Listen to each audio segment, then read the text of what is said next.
Hey guys, and welcome to the Daima cast. And Aarlon, are you ready? Are you ready to go even further beyond? Hell yes. Because I sure as hell am ready to go further I'm beyond. hyped as hell. I'm Aarlon. And I'm Coco, and we've finally reached the end of Daima cast. Never thought it would happen.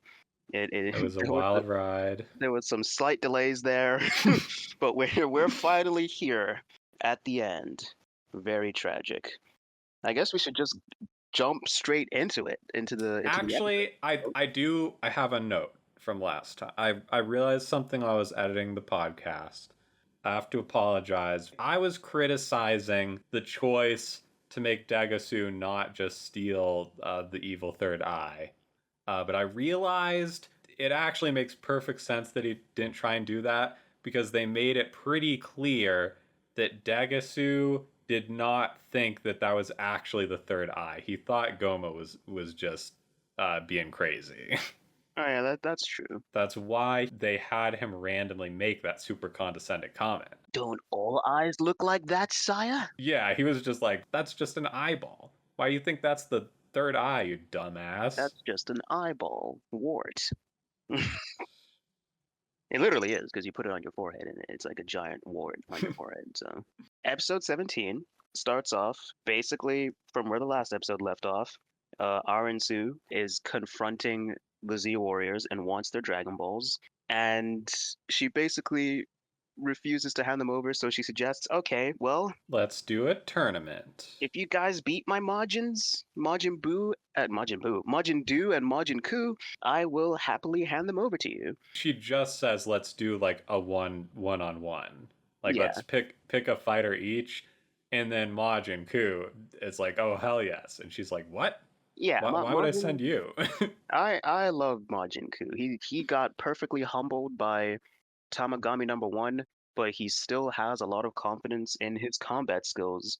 You know? Well, maybe he shouldn't. Because he knows these people beat the other two Tamagami. Nah. He He's like also very proudly said that he was too weak to beat it. he's almost like a shonen pro tag, you know. You get humbled in the last fight you had, but like, you know, the next time you get into a fight, you know you're gonna win because the plot demands it. And that's exactly what happens. So Yes. actually one thing I kind of liked about this scene is Supreme Kai and Arensu were talking. Obviously, I still think that the payoff between Supreme Kai and both of his siblings is still pretty underwhelming. But the thing that I kind of liked about the scene is that they drew Supreme Kai doing that cheeky smile that he did when he first appeared in the Buu saga, and it was like actually intimidating at all. So, you know, Nice. before his personality just like completely changed and he turned out to be a total bitch. So it was kind of nice to see him wear that grin again. I guess it just took confronting his sister to draw that out of him. And speaking of Arensu, we get some insight into her ambitions, and yeah, they're nowhere near as interesting as I thought they would be. She simply seeks to make the demon realm great and powerful She wants to make the demon realm great again. no motivations tied to Goma trying to fuck her science shit up. No motivations tied to a potential restoration of the Glen population. Just generic mustache twirling motivations. Pretty lame. Which was kind of lame, yeah. But I mean, I guess you couldn't make her ambitions like too grand because she's not the primary antagonist of this, I guess. So I guess they didn't want her to be like a show stealer from Goma, I guess. I don't know. And oh, when they're about to fight the Majins or the Majin, we get a little bit more Goku and Vegeta bickering over who gets the turn. And of course, more Piccolo getting sidelined. As the resident Piccolo fan, how do you feel about that? I mean, I'm pretty sure I said again Piccolo because they once again were talking about the turns. I'm Yeah. just saying it's Piccolo's turn. I mean, I said it in the last episode, but they keep making it seem like Piccolo is the type of person who only fights when he has to, when Piccolo definitely enjoys combat. Again, Android Saga, he's like specifically argued with Vegeta who gets to fight Android 20. Just throwing that out there. Although Goku versus Majin Do Mhm. was actually an amazing fight. It had it had choreography. Amazing animation. Ku was dodging around all over the place, all spaghetti like. But I'm just saying, It was Goku versus Luffy. yeah, Piccolo versus Majin Ku would have been a really cool and unique fight because they both could have been doing that. Yeah. Well, Piccolo can only stretch his arms, but and Ku can stretch his whole body. Since when has Toriyama cared about continuity? Just make Piccolo able to stretch his whole body now. You know what's really funny is that I think Piccolo legitimately just forgot that he can do that because it's kind of like in Dragon Ball Superhero when they're squaring off against Cell Max, and like Cell Max is like this giant fucking like cell, and Piccolo's just like, wait a minute, I just remembered I can like turn into a giant. Um, which and then he turns into a giant, which it's Epic. it's kind of funny because that would have been like a pretty useful ability to remember later on when they're fighting against Goma, who turned to a giant. But Yes. But yeah, I guess people just forget that they have abilities in this universe. Goku forgot he had instant transmission. Pansy forgot that she can use the Force. yeah, with Goku and instant transmission, it's like they only remember it. He only remembers it at very specific points. If they want there to be like a whole thing where they have to find someone, they're like he doesn't remember. But if they want to accelerate the plot, then he does remember, and it's like okay. Also, I'm just saying, we get a little bit foreshadowing during the bickering about who gets to fight Do of an even funnier scene later on. But Vegeta, hella whipped, because Bulma comes in and is like, Vegeta, stop being a bitch and let Goku fight it. It's Goku's turn. You fought Tamagami number two. So Goma ends up interrupting the fight, and he shows up, and they realize he has the Tertian Oculus, and then Bulma is kind of like, wait a minute, the eye kind of looks like the eye you had on your belt, Hybus, and then she notices that the belt, he doesn't have the belt anymore, and she's like, wait a minute, where's your belt? And Hybus is like, oh fuck, uh. I don't see what that has to do with anything. Clearly, there's bigger things going on right now, so you know, Uh, yeah, and they kind of just brush past that. I'm just saying that was a colossal fuck up on Hybus's part. At the end of the series, they should have locked him in with Goma and Degasu because that's a pretty big fuck up. No, I'm kidding. You can't blame him. How was he to know? He couldn't deny getting that cool hat. Even if he knew it was the third eye, he'd still get Exactly. that. He'd still have to get that cool hat. It's like, Honestly, like knowing his personality, there's a non-zero chance that is true. yeah. So Goma seems to really want to maintain the state of the state of the castle. So when he's about to take on the Z Warriors, he goes and creates a ring for them to fight in outside. And all I have to say about that is that Perfect Cell, eat your heart out, because Perfect Cell also created a tournament ring in the Cell Saga, and I gotta say the ring that Goma created was a little bit more impressive.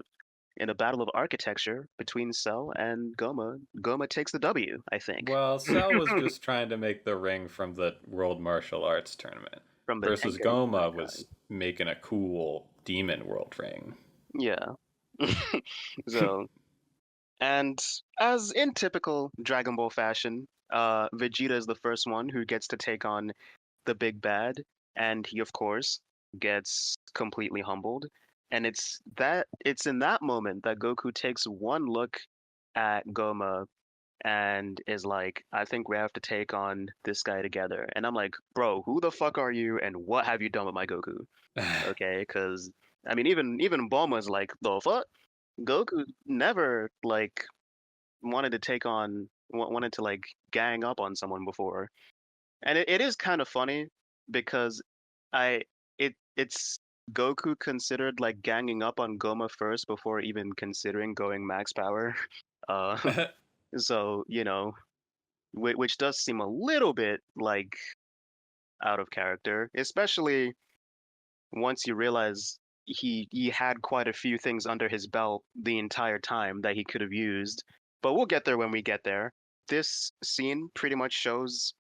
You remember in the Super Cube section of the last season of Discharge where I was talking about the fact that how I kind of appreciate that despite the fact that on an individual basis, the main character's power level is like higher than like each individual goon that was about to gang up on him, the fact that they're all ganging up on him obviously adds up as it should because you Yeah, I have remember you specifically bringing up Dragon Ball as an example of yeah, like in Dragon Ball, they're for some reason stronger in one-on-one fights. yeah, like ganging up in Dragon Ball doesn't matter. And for as cool as the sequence was to watch here, I mean, it definitely didn't matter here either. It's pretty much just like maybe 5, 10 minutes of Goma swatting them like flies. Although And there was then Aransu comes around and she's like, "All right, I'm gonna send in Do and Ku." And then Ku gives Do a really big and delicious looking cookie, and then he goes Super Saiyan. yeah, and Neva sends in Tamagami Neva finally gets number off one. his ass and decides to do something. Well, he specifically tells someone else to get off their ass and do something, and it's kind of funny because I was not expecting Tamagami number one to be like so reluctant to like get in the fight. Like he's kind of presented as the level-headed, cool one of the three, and you know, I would have expected, but he's like, "Wait, you want me to me? You want me to get it there?" And I'm like, "Wow, Tamagami number one turned out to be a little bitch. That's crazy, man. I assume it's That's just because crazy." he's supposed to maintain neutrality. Yeah. And then he gets like the little power boost that we saw Neva give to Tamagami number two before as well. And you know what? I have to say, some of the teamwork maneuvers that they were pulling in that fight were actually kind of neat. Like like using his stretchy arms to like hold them into place, and then like Goku flying and like distracting Goma, and when Goma like swats Goku away, you get like Glorio coming in and like blasting him in the face. I Yeah. mean, that was some pretty neat teamwork, if only it bared literally any kind of result at all. uh, but in the end, the episode basically ends with Goku finally busting out Super Saiyan 3. And you know, one thing I actually kind of appreciated about this sequence is the fact that despite Goku like busting out the big guns, they were still it didn't just become like a full one-on-one fight. There was still some teamwork to be had there. You know, guys like Supreme Kai was still getting in there. And as Well, you I mentioned, think the cookie thing happened after, yeah, right? yeah, that's what I was about to get at. Is as you mentioned, Ku is like, wait a minute, all we gotta do is just power up. So he gives Do a chocolate cookie. And dude just takes one look at Goku going Super Saiyan 3 and basically just copies him and basically goes Super Saiyan. And he's actually wailing on Goma. That cookie, by the way, the only piece of food in this batch. That's the food portion. That's not true. We go back to the bug store and you eat that and put that in your mouth. Oh, It's that's it's, true. it's a food. They, Also, they also sell lizards. when he went Super Saiyan at first, I was like, oh, it's because Majin Buu, like ate Goku or whatever, and then they took the sample of Majin Buu to create that. Except the sample happened before all of that went down, so I guess he can just do that. I He guess Majin just can just have that capability. I don't think he specifically went Super Saiyan. He just powered up and then copied Goku's look. Because I guess they can manipulate their body because he can stretch. I So mean, he had like the aura though, like he was going Super Saiyan. well, it was green. Ah, he was a legendary If Super if Saiyan. it was the Super Saiyan aura, it'd be yellow. Kind of like how Perfect Cell has Yeah, the he's the he's yellow got aura. the he's got the Bardock Super Saiyan. Bardock. Sorry, Brawly, not Bardock. Oh yeah, He's got the probably. Brawly Super Saiyan. Actually, that's one thing I had written in my notes is that the way that Goma fights in this is very reminiscent of Broly because he does the fucking giant like multi-angle full body explosion key blast attack from which has been popularized by that character, the fucking my power is maximum. Yeah, that shit. That was pretty cool. I also wrote here in my notes you can tell that they brought in Yuya Takahashi, which I assume is a reference to the fact that we actually get some pretty decent close-up cuts of animation in this. There's some pretty detailed drawings of like Supreme Kai or like that one panning shot where it's like between Goma and Goku, the close-up where everyone is squaring off against him. I thought that was neat. There was some pretty decent animation there. Pretty much this whole batch had amazing Yeah, animation and choreography. yeah. It was all really good. They busted out the big guns. I actually don't know who was involved in the animation of this. I assume Yuya Takahashi was, because he's like one of the people that was involved in the Tournament of Power, and he was involved in like some of the cuts of Dragon Ball Super Broly. I imagine there was some involvement from Shintani in this, but I could not tell you because I am not one of those people who can spot like a specific animator just by looking. I mean, it depends on the animator. Like if you put fucking like Keisuke Masunaga in this shit, I would probably be able to tell. I mean, I say that, but then I always get blown away whenever people tell me that Keisuke Masunaga worked on Dragon Ball Super, and I'm like, what? How? Because I mean, if you did, I definitely didn't recognize any of his work in that. But anyways, that's beside the point. Arlon, you compared the brief power up that Do got to like an actual short-lived sugar rush, and I and Yes, I did. that was probably deliberate, and I didn't catch on to that. Which is kind of funny. Yeah, I said that you need to eat your veggies because otherwise you'll Goku eats his veggies. That's why he can keep powered up. But Yes, Ku eats chocolate, so he he burns eats out quick. he eats his meat. He eats his meat.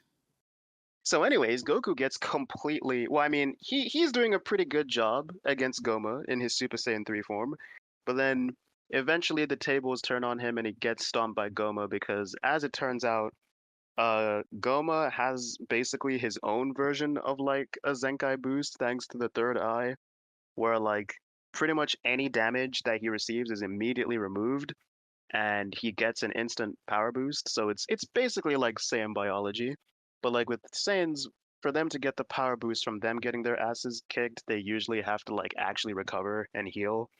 Whereas here it's a little bit more instantaneous. It seems like he's basically immortal Yeah. because they basically like destroy him and then he kind of just reforms. Well, there's one point in the episode where, or in episode 19, I think, where Goku legit like blows a Kamehameha right through his torso, and he's able to walk away from that. When all hope seems lost, that's when you know, Neva comes in and decides to heal Goku. So in hindsight, I understand now that I guess he was just like giving Goku some energy, but at the time, I thought that all that happened because of what he did and I was like, Oh, wow, what an that's where asshole. that's where the confusion kind of came in, because Namekians do have the ability to draw out people's latent potential. This is like an established Oh thing in the Namek yeah. saga. Um, Yeah. Guru did it to both Krillin and Piccolo, not Krillin and Gohan rather. I feel like the power-ups they got there didn't really do much. Like for Krillin, it just enabled him to fly faster. Uh, I guess Gohan did get some standout moments in the Namek saga that could be seen as a benefit of that power boost. But Neva is extremely OP, so it'd make sense that he can like Yeah, pull out your potential better than yeah. other Namekians. So that's how a lot of people initially interpreted this scene, but like by the end, it's like pretty firmly established that no, Goku had Super Saiyan 4 in the back pocket pretty much. Goku pulled a Luffy and was just like, I got this new power off screen. Yeah, he had it in the back pocket basically the entire time, and yeah, I mean it is pretty hype to see Super Saiyan 4 come back, once again continuing the trend of Toriyama taking things that were, the contributions of others to the Dragon Ball franchise and sort of folding them into his own things. There is a Yeah. slight redesign to it because obviously in GT it's black hair, yellow eyes.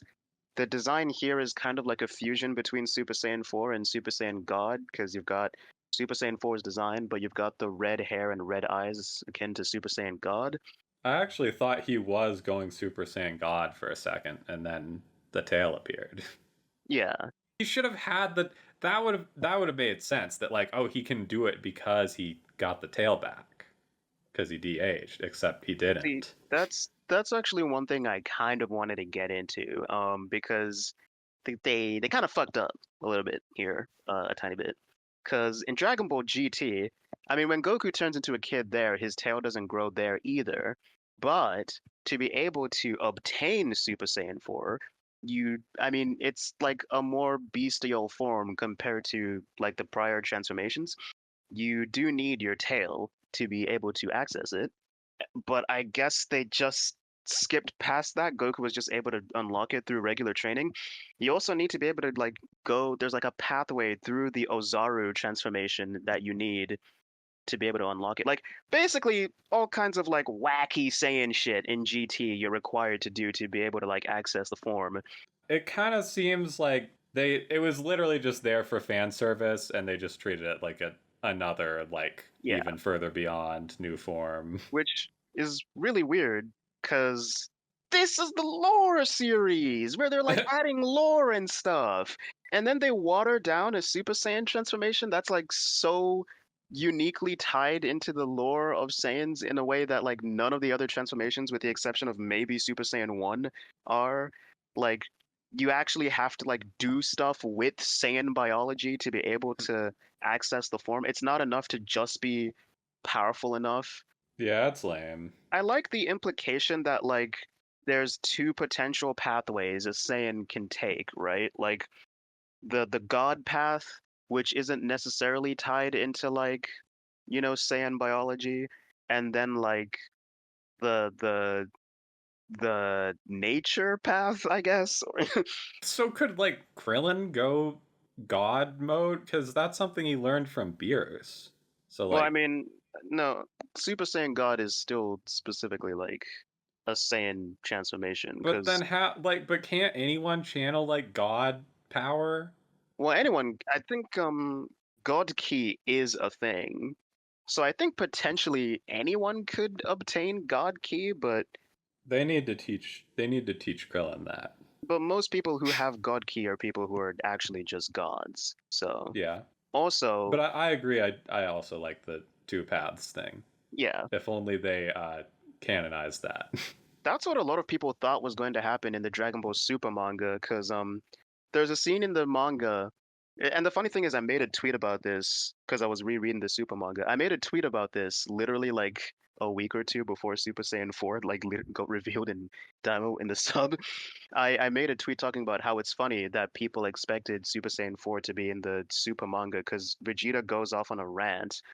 It's during the Moro saga. It's like, oh, all this god shit and magic shit, all of this shit is just like super cringe. And everyone's like, wait a minute, does this mean that like Vegeta's about to like turn down like the god path and he's actually about to like embrace the nature path and like go Super Saiyan 4? Which, considering that it's Vegeta and he is all about his Saiyan heritage, much more so than Goku ever was, it would totally make sense for his character there. But no, it's not. Actually, And that's like kind of a cool villain idea. If you had like another surviving Saiyan that shows up, and they didn't cut off their tail, and specifically because of that, that lets them take the nature path and fuck over Goku and Vegeta. yeah, they should have Is like, this is what you get for forsaking your heritage. done that with Broly, because I don't think Broly lost his tail, did he? I honestly can't even remember. I believe Broly still had his tail in the Super Bowl movie. Yeah, so a neat bit of trivia here. In the original GT, the way transformations work, I said last episode that like Goku isn't like significantly debuffed when he's turned into a kid in GT, but that's not entirely true because the time limit he has on Super Saiyan 3 is significantly shorter. Super Saiyan 4 is like so unbelievably powerful that his kid body can't handle it. So whenever he goes Super Saiyan 4 in that series, he turns into an adult. Here, we actually get something that honestly looks a little bit cursed. Uh, which, because I've seen a lot of fan art of this, and now we basically have an official version, which is Super Saiyan 4 Goku with kid proportions, and he looks like he's on steroids. He is super buff, and he has these big ass ape arms, which again kind of neat because they're leaning more into like the apish origins of the Saiyans, and he's Yeah. even moving like an ape, like the way he's like running like on all fours when he's like rushing towards Goma, jumping on all those rocks. Like they're really leaning into like the bestial primal side of Super Saiyan 4, and that was neat. Actually, Arlon, I had a question for you because you've uh you've made, well, actually I don't know if you've done this on the podcast, but you've definitely made like your opinion of the rather generic approach to transformations that Super takes with just changing the hair colors. You've made your disdain for that approach pretty clear. So what are your thoughts on Super Saiyan 4 and its design? I mean, I like it. I think I've already said before, even before Daima, that like that's something I like. I haven't seen GT, but that is something I like about Hmm. GT. Is Yeah. that like yes, tie it into the lore of the species, give it a unique look. I think they should do that for everyone. It's time to give humans some new forms. Yeah. It's Well, time to actually, give Krillin human too. it's time to give humans basically the exact same forms that Saiyans have because we're evolved from apes. So we'd pretty much just go down the same pathway, I guess. Uh, Yes. unless you want to go even further back and be like, oh, now he has a fish transformation or whatever. Yo. They should do that. So, yeah. Oh, right. That's another thing. The voice acting. God damn, the screams. Everyone loves the screams in Dragon Ball Z, and the screams in this were really good. I didn't even know that Nadoni still had it like that. In the earliest episodes, I was like, yeah, her performance a little bit shaky. You can tell it's been a while since she voiced the character. And then she comes back and like I was like, damn, the screams they have her doing are like almost reminiscent of like when Gohan went Super Saiyan 2 in the original Dragon Ball dub. That's crazy. And then it went even more intense, It went even further beyond. and I was like, "Jeez, holy shit!" I mean, it's the same with Sean Schemmel. His screams were pretty intense as well, and I think he tweeted about how he actually passed out in the studio from doing that shit, Wow. which is kind of funny because it's not the first time, and incidentally, the first time was once again because of Super Saiyan 4 in Dragon Ball GT. So I think Sean Schemmel probably just dreads whenever Super Saiyan 4 is going to be in a project. And I think right now he's literally just praying that like, oh God, please let this be the last time that like Super Saiyan 4 is in like an animated project because I can't keep doing this. Like you guys are trying to kill me, man. Like fucking hell. I respect the dedication. Yeah. And then Goku got rolled anyway, even though he got a cool new form. Yeah, Goku got absolutely steamrolled because Goma keeps regenerating. So this is when Aransu decides Finally, I to. I was waiting for. I was like, I can't believe that Aransu is just sitting here. She's missed so many chances. Just steal the Dragon Balls right now. And Hmm. she finally became proactive and was like, "Oh yeah, I'm a scheming villain." Or Yeah. not even if she wasn't a scheming villain, like just use the Dragon Balls to stop Goma.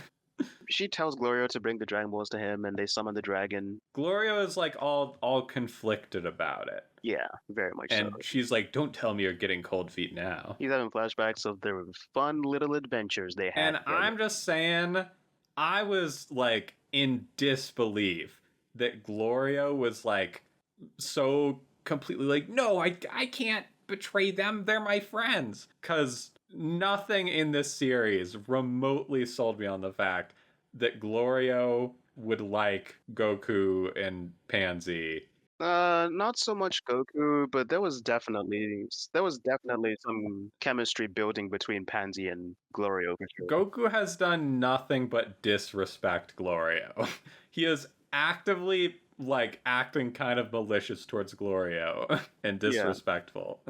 but that was definitely like some cute moments here and there between Pansy and Glorio. I mean, their friendship probably could have been fleshed out a little bit more, and that the series could have benefited from being a bit longer. This is actually like one of my big takeaways from this finale was that this whole finale was like more or less perfect for what it was. It was perfect for a series that was like at least twice as long Hmm. because so much of the shit that happens just feels kind of unearned because these characters got so little development. Yeah, and that kind of brings me into this point I wanted to make. I mean, it was kind of obvious that it was going to happen, but I mean, Glorio ends up betraying Arensu, and he uses the Dragon Balls to make everyone change back Oh, into the adults. another Aransua's stupid moment, by the way, that she'd just be like, "Yeah, go ahead, Glorio, make the wish. Well, You yeah, you can actually, do it." it's funny because in my mind I was thinking, why didn't she just learn Namekian on her own? Like, Yeah. first of all, how the fuck do they even do that? Like, how do they even learn it? That just seems like such a terrible idea to be like, okay, I'm gonna have someone else gain the ability to make the wish for me, and also like in a way that I can't even tell if they're what they're wishing. Like in the Namekian saga, it at least kind of made sense because I mean, the characters. I mean, for one, the characters learned that you need Namekian to activate the Dragon Balls once they got to Namek, and they didn't really have the time to learn that, especially considering the fact that anyone who could teach them was getting genocided. So yeah, they had to rely on Dende in that. But like I don't here, find it implausible that Arensu could procure the information to learn Namekian. Because, I mean, for one, they're in the demon realm. I'm sure there's like books around. yeah, And for two, Arensu has left the demon realm before we know, so she easily could have just like gone to Namek and learned there. I mean, if she went to Namek, she could just get their Dragon Balls because there is literally no one on there that could stop her, I think. Well, I mean, you could say the same thing about Earth. Well, I mean, Earth has the Z Warriors, but Yeah, but I mean, she could just get the Dragon Balls before she could just. Well, I she don't could know. she Maybe you're could do right. that because that's pretty much exactly what happens in Dragon Ball Super Broly. Like Frieza collects all of the Dragon Balls without like the people on Earth knowing, and he wants to use them to be taller My goat. because he doesn't want to be immortal anymore, which is pretty funny. So one thing I wanted to go in there is the fact that we were kind of getting into what exactly is Glorio's motivations for supporting Arensu through all of this? And they kind of just exposition dumped it. Is it like a general like, oh, I just think Goma's a shit Supreme Demon King and I'd rather have Arensu, or like what exactly is the relationship there? And the explanation is that sometime in the past, Arensu helped Glorio get out of the demon realm, and that's pretty much it. The third world demon realm, to be specific, and that's about it. This is just like another example of it being way too rushed. Because Yeah, that's like a perfectly. Like, I totally appreciate that he actually has like a character driven motivation there instead of just being another like and I also want to be demon king for no reason.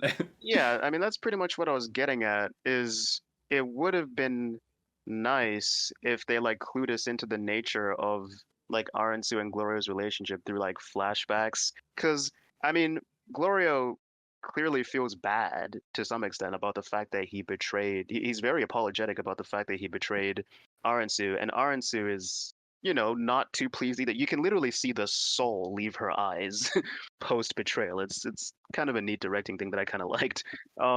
And it doesn't really hit that hard because we didn't know what the nature of the relationship was up until this point. They needed to just like at least like 5 episodes in advance just have like a little, it doesn't even need much screen time, just a little side arc of Glorio, like show him starting to have doubts, and then like do a couple flashbacks of like Aransu helping him and him being like, oh, like what do I do? I'm caught between like my friends and my savior. Yeah, just a little bit of that.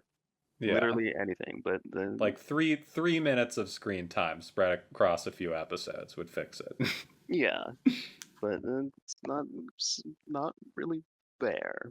Oh, actually, here's a random thing completely unrelated to this that I wrote. I wrote down, man, they keep fucking slighting Super Saiyan 2 in this because at no point in the series does Goku go Super Saiyan 2, and even when Goma is like forcing him to power back down into base form, he goes from Super Saiyan 4 to 3 to 1. And I was like, man, are they really just going to pretend that Super Saiyan 2 doesn't exist? I mean, come on. I understand. I kind of get it on some level because, especially in the case of Goku, Super Saiyan 2 doesn't really look that different from Super Saiyan 1. But you can't deny the significance of the transformation from a narrative standpoint, especially for Gohan. You can't keep sliding Super Saiyan 2. But then, after. Well, actually, hold on. I need to pace myself. I need to pace myself, okay? So everyone's been turned back into adults, and I guess, Goma is a giant by now, right? yeah. Who do you think would win, Goma or the giant child? Well, I think the giant child would win because I don't think he's as big as the giant child, right? I think the giant child is probably still way bigger than him. You know that I feel like the giants should just take over the demon realm. They'd probably have a pretty easy time. But they've established that they're uninterested as long as they're left alone. And then there's also the fact that there's like that throwaway line of dialogue.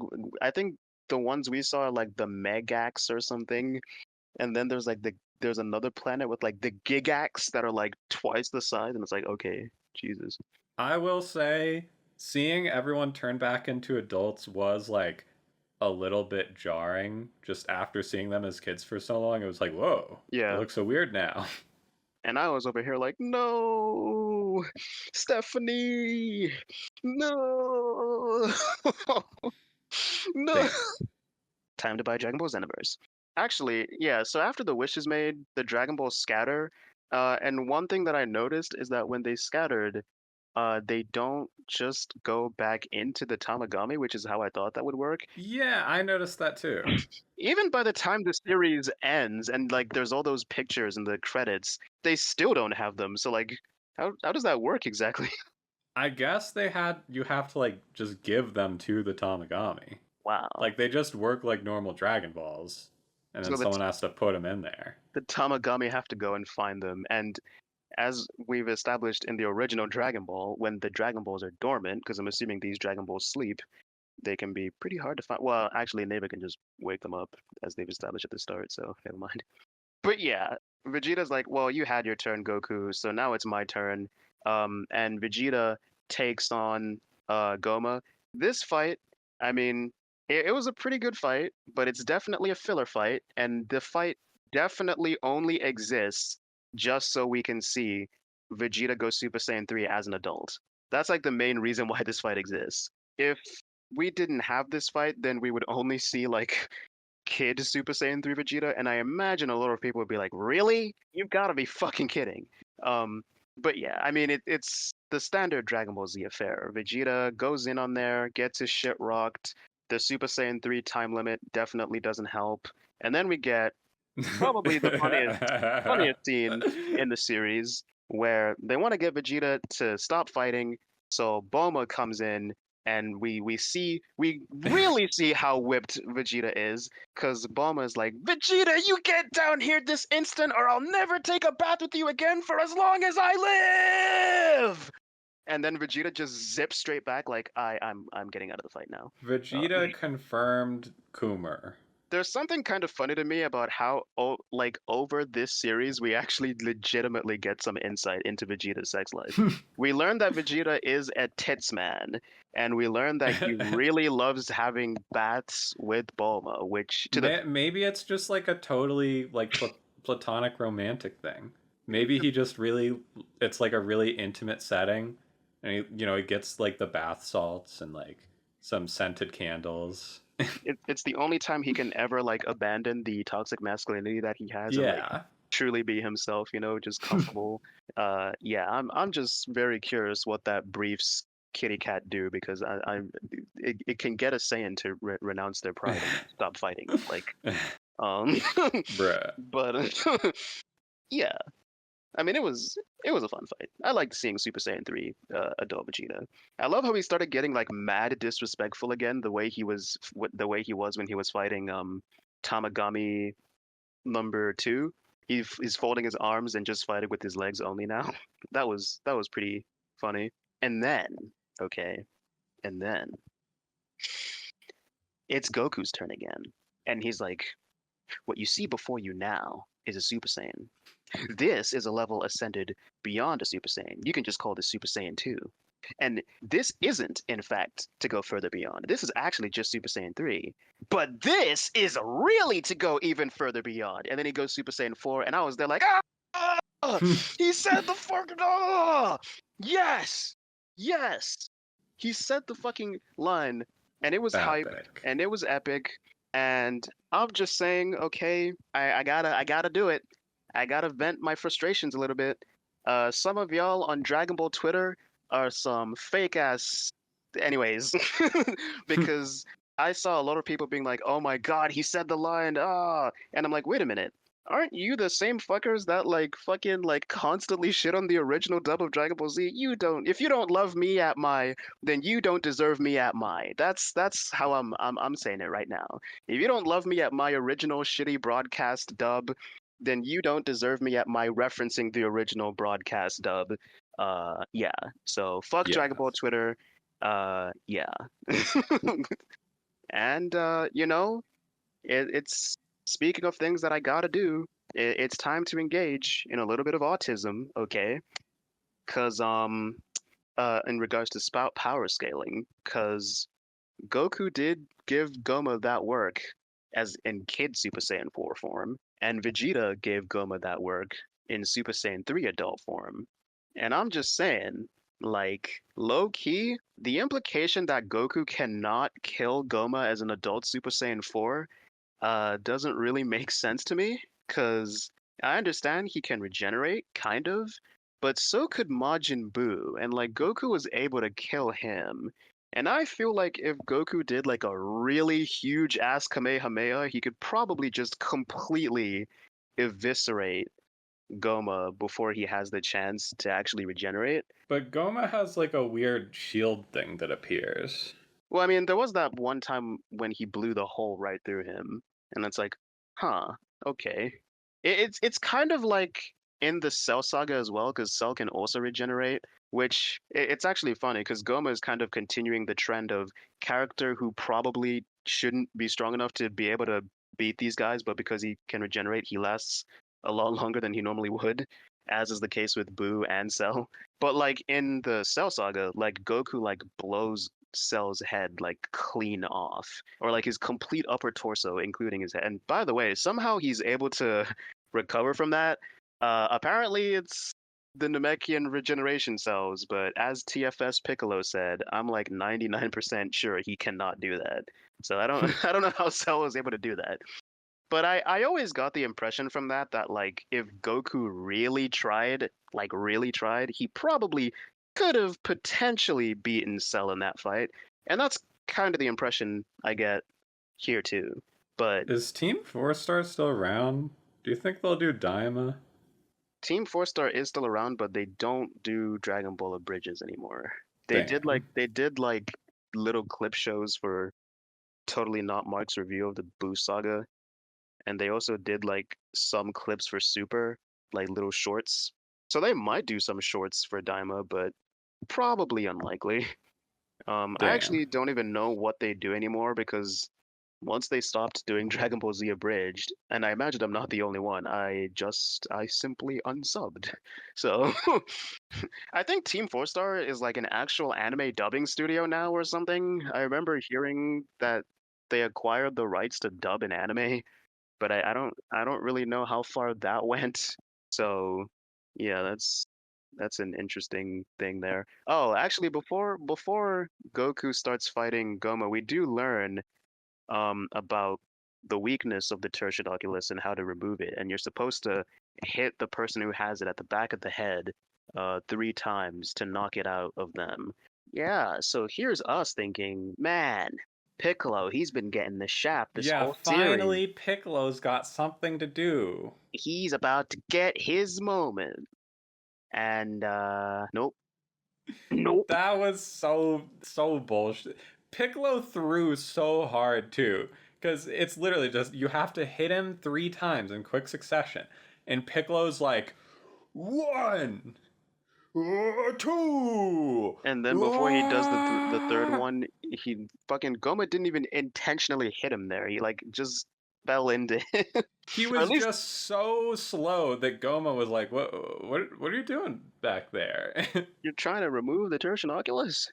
If you don't get your goofy and yeah, and he Literally, just let he. Why did you charge up, wind up your hits so hard? Just like he I wanted know you're capable of punching really fast, Piccolo.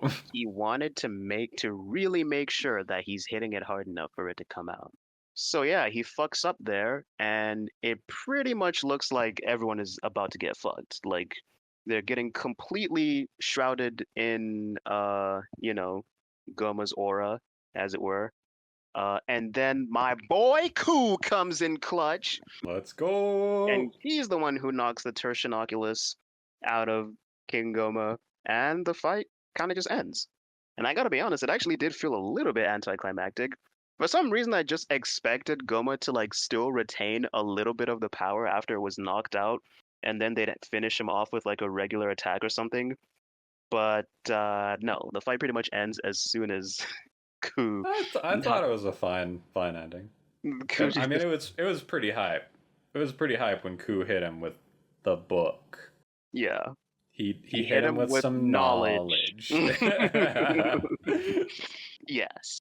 Oh yeah, actually I forgot to write that I forgot to mention as far as fan service goes, earlier in the fight when Goku is still fighting Goma in Super Saiyan 4 mode, I thought he was gonna do the Dragon Fist attack, but no, it's not. He throws his arm up in the air and he does like the grabbing lightning thing, and it's actually a reference to the opening of the original Dragon Ball Z. It's like shot for shot that pose. That and I thought it was kind of neat.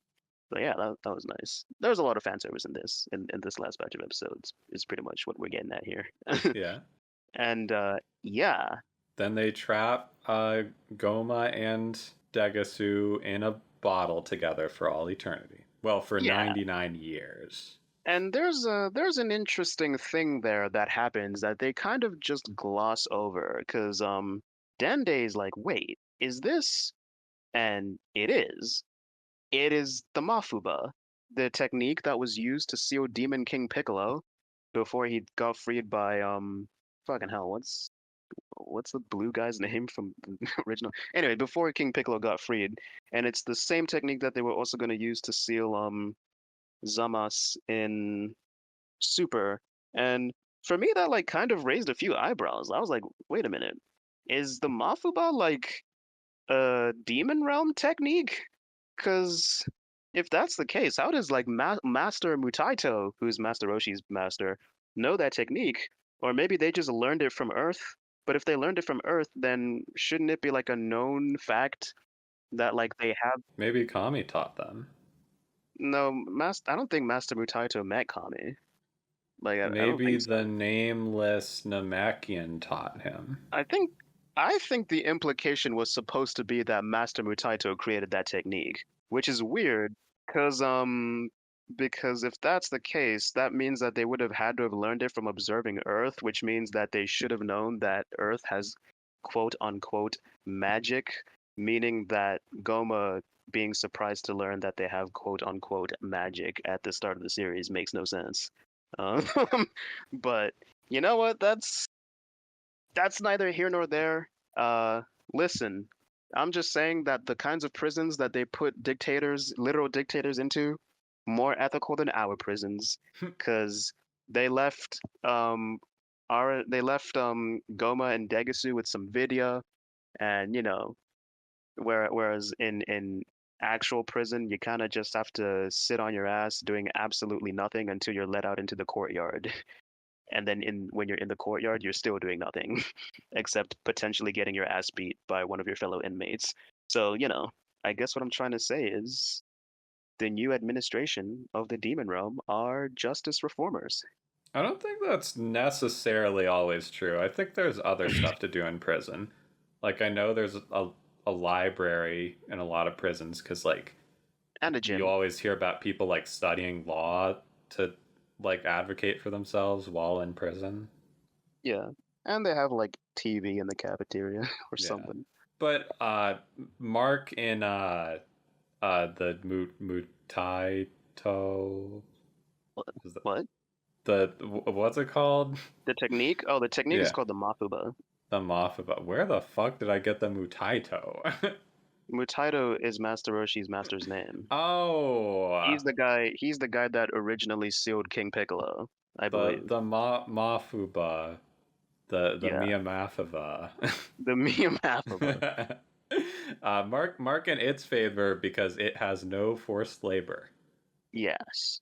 At least it wasn't slavery. You can literally use the Mafuba to seal them into anything because fucking King Piccolo was sealed in a rice cooker, which is pretty funny. And then we learn he who defeats the Demon King becomes the next Demon King, which means that our boy Ku is in fact the next Demon King. And his first order of business, recruit all my friends. First order of business, nepotism. Yeah, recruit all my friends, and He's literally also like, you get a position, you get a position. Does anyone else want a high ranking government position? I suppose there's some logic behind it, like giving the military position to the Third World Demon King makes sense because he was so passionate about protecting the demon realm that he was willing to take on Goma head on. That dude is a criminal. Aransu is pretty smart, even though Aransu is not exactly the most loyal person in the world, considering the fact that she wanted to overthrow the previous Demon King. But, that's Well, neither here nor there. interestingly, she turned down. They offered it to her first, and she turned it down.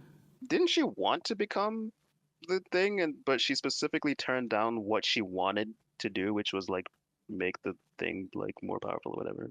She said like, "Oh, well, I don't want to like become Demon King when I'm just gonna get like usurped Oh yeah, immediately."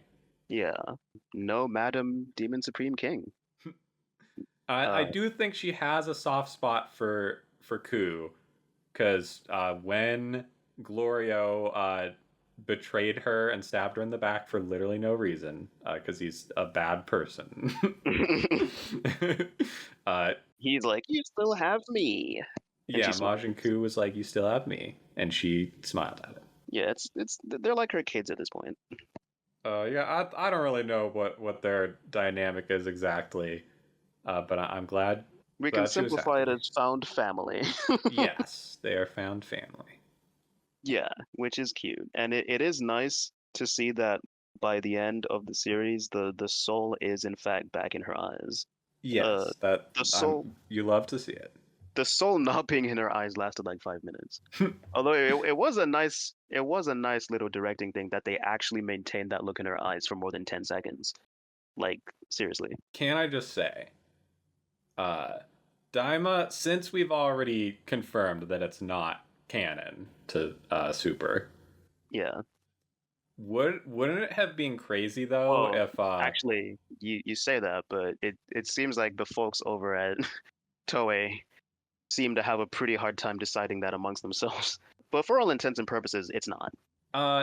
well, once they do a Daima arc in Super, which I'm just gonna predict they'll do that because Well, they seem to turn everything into a Super arc.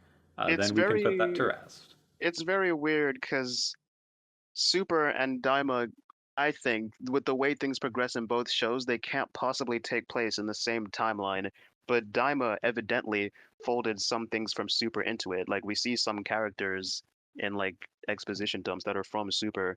So it wouldn't really surprise me if like elements from Daima do get folded into Super as well, like the Demon Realm But yeah, Yeah, anyway, sorry, go on. it What were you would saying? surprise me if they didn't. But But I don't expect them to do like a full on like we're gonna adapt this in the super manga like they did with Super Broly. I mean that'd be a waste of time. Please don't do that.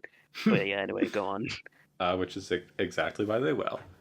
But no, since I mean, assuming it's not canon, whatever. I was saying it was canon. It was canon before, but then didn't they like literally say it's not canon? Didn't they Um, make a statement saying it's not canon? I don't know. I feel like maybe they did once, but I also distinctly remember another one where they're legitimately like expressing like, yeah, we don't know. Like, Okay. yeah. Well, I kind of still lean on the side of it is supposed to be canon, but anyway, pretending it's not canon. Uh, and can you imagine how crazy it'd be if they did let Piccolo Oh, get the third hit, and then they're like, "Congratulations, Supreme Demon King Piccolo." lol. That would be a nice Throwback, it all comes back around kind of thing. full circle. Yes, that would be pretty funny if they did that. But actually, what I was gonna get at before is because Neva was seemingly, before we learned that Goku trained to get Super Saiyan 4, was seemingly the one who granted it. Many people who are ride or die, no, Daima is definitely canon to Super Copers were like, well, obviously after the fight, he's gonna like lose the power up and it's not gonna be like a permanent thing because it was granted to him by Neva. And that's why he doesn't go like Super Saiyan 4 when he's like fighting Beerus before he unlocks Super Saiyan God. And it's like, well, the series ends. It's confirmed that he obtained it through his own training. He still has Super Saiyan 4 in his possession. Well, I mean, maybe he just forgot. He forgot he had it. I mean, what he even didn't use it in this fight when he should have. He yeah, teamed up before he used it. So like it was the same with Beerus. he treated Super Saiyan 3 like it was his end goal, his end transformation. He was like, "Guess I have no choice." And then instead of going Super Saiyan 4, he went Super Saiyan 3. And it took like Neva giving him. And the funny thing is when he wakes up in the form, he's kind of looking at himself like, "Huh, this is neat," before he starts fighting. So like the implication definitely did seem like he didn't have it prior to that and it was unlocked in that moment. But then afterwards it's like, "No, he he did." And it's like, "Oh, okay." Anyways, Ku's first order of business should 100% be to get rid of the he who defeats the Demon King becomes Demon King, because I think that's the root of the problem here with the constantly shit Demon Kings is that people can only basically get elected via brute force. Like, Well, Majin Ku is pretty strong. Like, yeah, he can't beat a Tamagami, but he still is strong. He's no, probably one of the strongest people in the demon realm. it's time to implement some legit democracy. It's time. Ku is, I assume, since he's a Majin, he's immortal, so he can just be the immortal king and be a just ruler for all eternity. And also, as Neva put it, he's probably going to be the first ever legitimately competent Demon King. He is the only smart character in the Dragon Ball universe, so Yeah, he is pretty smart, and yeah. So we expect great things, Ku. We yes. we expect great things. I hope to And see him again. I mean, we're probably never going to see you or the Demon Realm again outside of like video games, but we expect great things. And then they go home and they stop by the convenience store place again, the where they bought the bugs, as you mentioned earlier. Hmm. And they're taking a look around. Bulma says the bugs are disgusting, but then they say they make your skin smooth, so she can have smooth skin without being a lolly, and she buys the whole crate. Am I tripping, or if they like? I know that Bulma's like into her beauty and stuff, but am I tripping, or if they made her like? Have they not flanderized this character a little bit? Uh, We're talking the same no. character. We're talking the same character who like collected the Dragon Balls in Dragon Ball Super to give herself a BBL. Like this shit's crazy, man. Honestly, I really don't. I think Bulma has always been exactly this vein.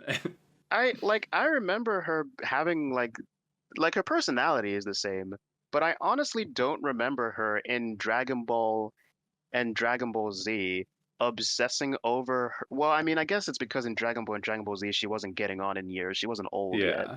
But like I don't remember her like obsessing over her beauty this much. Like Jesus Nah. Christ. She definitely did.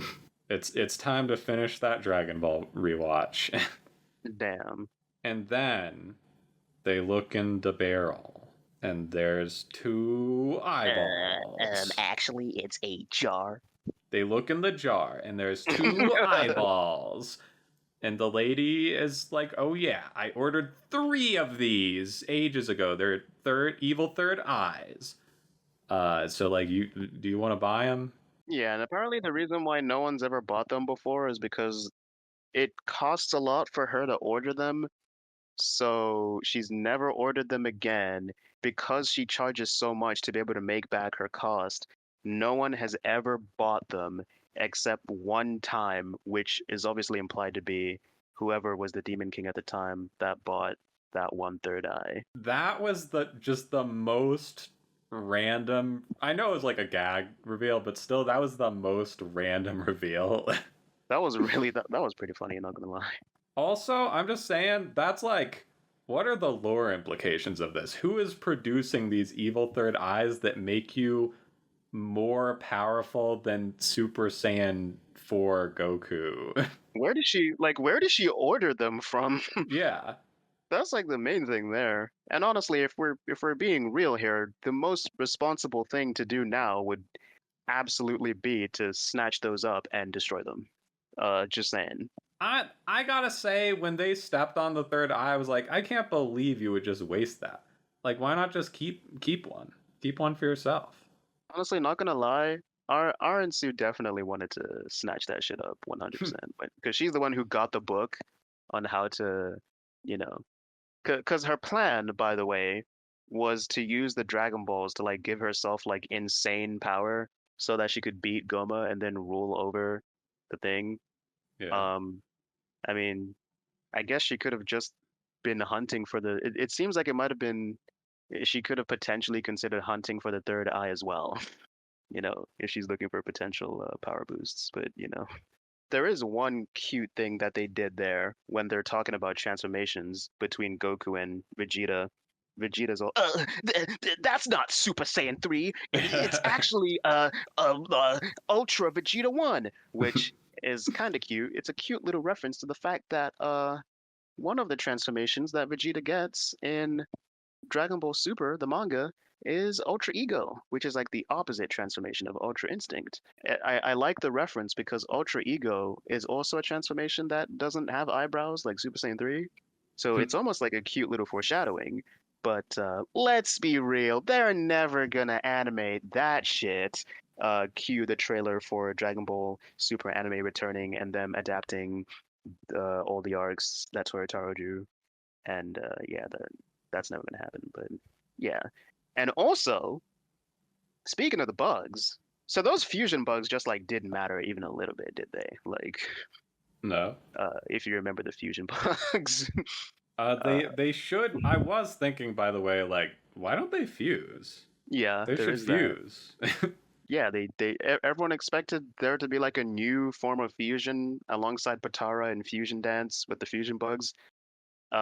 It doesn't happen. There's so much stuff in this that just feels like it was in the script at one point, and then they were like, nah. But then, like, the vestigial parts stayed in. No, it was written. Remember what we said in the last episode. They wanted to embrace the Toriyama charm as much as possible, which involves like forgetting shit. So they were like, wait, shouldn't we tell Toriyama-san that like or Senpai that he like set up a new fusion with the fusion bugs and then like the producers over at Shueisha were like, no, we gotta fully embrace the charm of Toriyama's Dragon Ball, where we like set up shit or establish shit and like completely just not do anything about it. That is the charm of Toriyama's Dragon Ball, okay? Only filler writers Yes. and movie writers build off of pre-established concepts like they do in the movies or the filler arcs. But if it's Toriyama's Dragon Ball, no. We deliberately forget shit in this house. So yeah, I mean, that didn't really go anywhere. I mean, it would have been neat to see like Kurio Gloruko. Yeah, but I mean Yes. that's pretty much where the series ends. So Arlon, what are your thoughts on this journey to the west that we've been on? It was all right. It was kind of, it was very messy. It was Oh like yeah, a lot of enjoyable parts haphazardly smashed together. I guess that explains why Totally Not Mark's thumbnail said a big mess. I did It as you was a big advised. mess. I did as you advised not watch that review. So, Thank you. but Man, I did manage to not get spoiled on a single thing in this series, I think. damn. Except for seeing Vegeta no Wazda when I quote tweeted adult Vegeta spamming key blasts at Goma and you replied stop under that tweet. Once again, fuck Crunchyroll for taking so long to put out the dub. That was a giant L. The dub is still not available in the UK, by the way, just throwing that out there. Yeah, I liked the show. I liked the return to its adventure roots. Would you say that mess notwithstanding, this is like the general direction that the Dragon Ball series ought to go in from now on?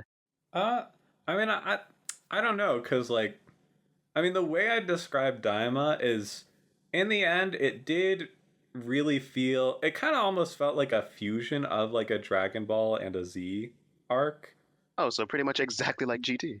but also, it was like if you took a Z and a Dragon Ball arc, merged them, and then made it like a third of the length. Yeah, that pretty much describes.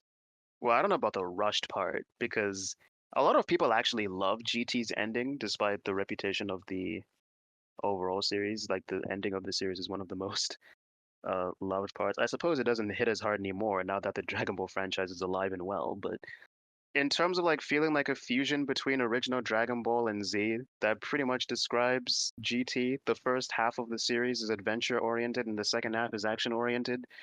To be honest, I'd have to rewatch GT to really figure out how this stacks up against that.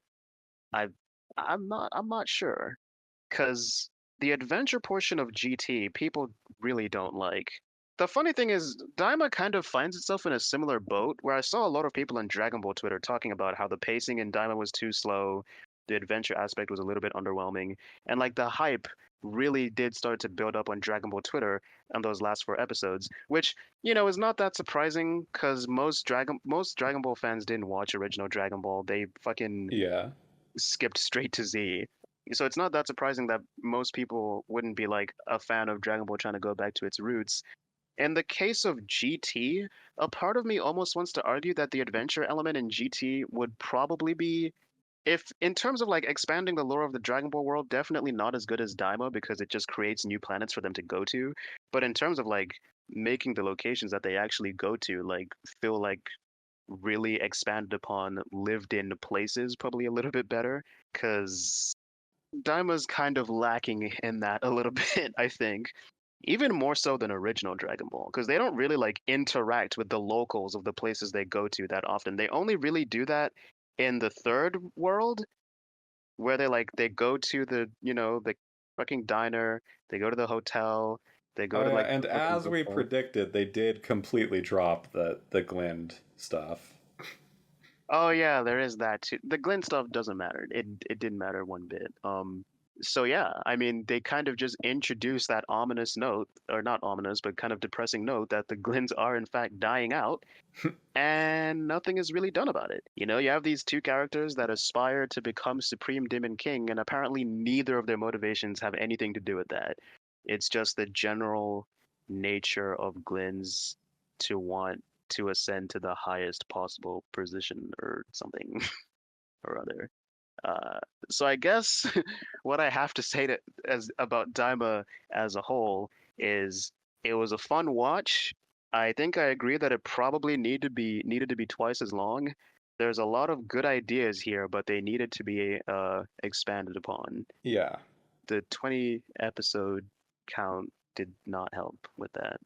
Um, but I would say, as Toriyama's final work, it was still an overall pretty good note to go out Yeah. on. It was very Toriyama-y Yeah, in all the good ways and the bad ways too. yeah. Except that it wasn't extremely long, which is very un-Toriyama-y. You know what? That might actually just have been like a side effect of the fact that he's getting older now. He's like, fuck that. I'm not fucking. Well, I'm. I mean, I guess it was for the best because he wouldn't have finished it if he made it twice as long, probably. Oh my God. Can you imagine like if they made because I think GT was just under 70 episodes long. Can you imagine if they decided to go for a similar episode count and then like obviously, Toriyama passes midway through development. So they're like, well shit. Then we'd have a Berserk situation where every episode takes a year to come out. Like halfway through they're like, oh, well this was meant to be like a one giant throwback to the original series made by the original creator, but I guess Toyotaro is leading this now. Except not really, because Toyotaro isn't even like heir apparent to the whole Dragon Ball franchise, which I guess that's one thing we can quickly talk about before we end this. The Dragon Ball franchise is like in a very weird state right now. For one, it's tied up in a bunch of weird legal shit. It's kind of like in a similar situation to like the rights to make Spider-Man movies, where it's like tied up in legal complications between like Sony and Marvel, where like Dragon Ball, I think, is owned. The rights to make the Dragon Ball animes is owned by Toei and Shueisha, but like there's like a weird thing where like one of the guys who used to work in Shueisha didn't like agree with the general direction that the Dragon Ball franchise was going in, so he established his own company called the Capsule Corporation, lol, and that company also somehow obtained partial rights to like making Dragon Ball stuff. Incidentally, I believe it's thanks to that guy that we even got the Sandland movie because Toei was apparently just constantly shutting down any ideas that Toriyama was like putting forth for projects to What the make. hell? Yeah, Toei? and What are you doing? that guy basically just signed off on Sandland behind everyone's backs, and that's how Sandland got made. So, you know, Interesting. yeah, Dragon Ball is like in a very weird place legally because there's kind of like a battle for ownership between Capsule Corporation and Shueisha. Then there's like, okay, so who's like spearheading the franchise now? Because obviously Toriyama was at the center of it from like Dragon Ball Super onwards. I guess Dragon Ball is kind of like now in a similar position it was back during like the GT era, where it's like this franchise where it's like if you're someone who has compelling enough ideas, Shueisha and Toei might like sign off on it because it's definitely not that like Toyotaro is like in Toriyama's position now because it kind of seems like he's just sort of tucked in his own little manga corner where he sometimes makes Dragon Ball Super mangas or like spin-offs mangas to do with Dragon Ball, but he's not like in charge. He's not like the new guy taking Toriyama's place. I think like a while ago there was some weird talk about like how Toriyama's kids might be the one to become in charge of the franchise, but I don't even know how that works because I mean, I don't think Toriyama owned Dragon Ball. I think Shonen Jump and Shueisha owned Dragon Ball. So if they tell Well, it's weird because I feel like artists tend to have a little bit more of the rights to their shit in Japan. definitely more so than Marvel creators. Like, look at like Araki. Hmm. JoJo got canceled and he just took it to a different magazine and had it published there.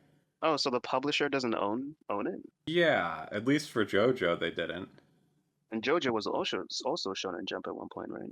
I'm not sure it was Shonen Jump, Ah. but I know it became a seinen thing when it changed. Oh, if that's the case, then the possibility of like Toriyama's kids being the one to get their hands on the franchise makes sense. But if not, I mean, I think Shueisha could legit just like tell them to fuck off if they wanted. I mean, they probably wouldn't because I know that Japan is a little bit more like culturally, they're a little bit more respectful, and they're not gonna do like, say for example, what happened with the creator of Spider-Man 2099. He recently passed away because he couldn't afford his hospital bills because he wasn't getting any royalties from them using his character in popular movies like Across the Spider-Verse, because Oh. Western companies just completely neglect their creators. You know, they wouldn't do something like that in Japan, I don't think. So, but all this to say, Dragon Ball is in a very weird situation right now. A lot of people want the super manga to come back. They keep constantly hinting that it might. Also, recently there's been rumors going around that Toyotaro might be making his own manga completely unrelated to Dragon Ball. And if that's the case, kind of sounds to me like the super manga is dead in the water, I think. And as for the super anime, I mean, I don't think that's coming back either, at least not anytime soon. And if it does, considering the fact that like Toyotaro is not like in charge of the Dragon Ball franchise, we don't know if they would base like the super anime on the stuff that he wrote. I mean, he co-wrote it with Toriyama, so they might still base it on those ideas out of respect for Toriyama, maybe. But yeah, I don't know. Dragon Ball is comatose. That's basically what I'm saying. Uh, and you know what? As an ardent defender of the idea that it's okay for franchises to just end, I'm not too mad at that. The series ending with Toriyama's last largest contribution to the Dragon Ball franchise, not too bad of a way to go, I don't think. But yeah, I don't know. We'll see what they have in store for the Dragon Ball franchise in the future. But anyways, Arlon, where can people find you? I've got a blue sky at Arlon. You can read my comic at Big Billy's Adventure Everywhere website.